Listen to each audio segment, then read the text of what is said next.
bahay. Ito po ay isang tahanan sumisimbolo sa bawat tahanan na mayroong pagmamahalan at mayroong mga magulang.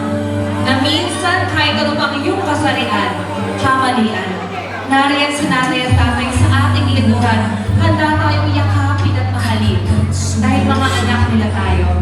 Kaya sa lahat po ng nanay na tumatayo bilang isang tatay, mga tatay na pilit nagpapakananay alang-alang sa kanilang mga anak, saludo po ako sa inyong sakripisyo para sa ating bagong henerasyon.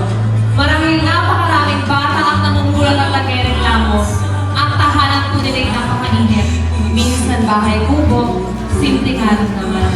Ngunit ligid sa ating kaalaman, lamang sa kalsada, may mga tao, may mga bata, matatanda, na walang matatawag na tahanan, natutulog sa kalsada, sa ilalim ng puno, sa gabing napakalamig.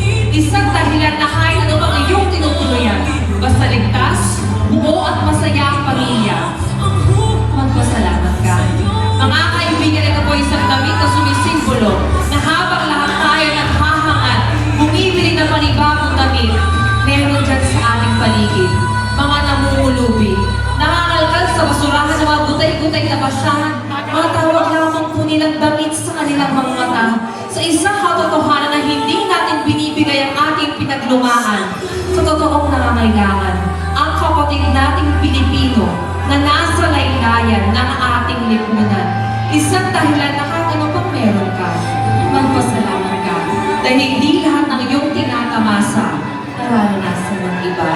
Mga kaibigan, ito po isang baril na sumisimbolo sa bawat pulis, mga sundalo, mga tagapagbantay bayan. Minsan, kahit buhay, kalusugan, tulong, ibibigay nila alang-alang sa kaligtasan ng ating bansa at kapatid nilang Pilipino.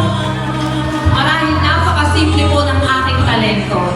Ngunit ito isang talento na kukurot sa inyong mga puso at araw-araw ninyong maaalala na kahit anumang problema, dilubyo o pandemya ang harapin natin sa kanya-kanyang agos ng ating mga buhay. Palagi natin huwag kalilimutan na palagi meron Diyos.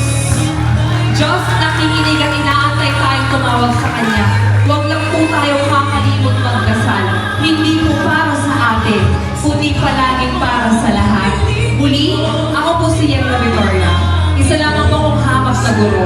Hindi rin po ako mayaman, pero palagi po akong handang tumulong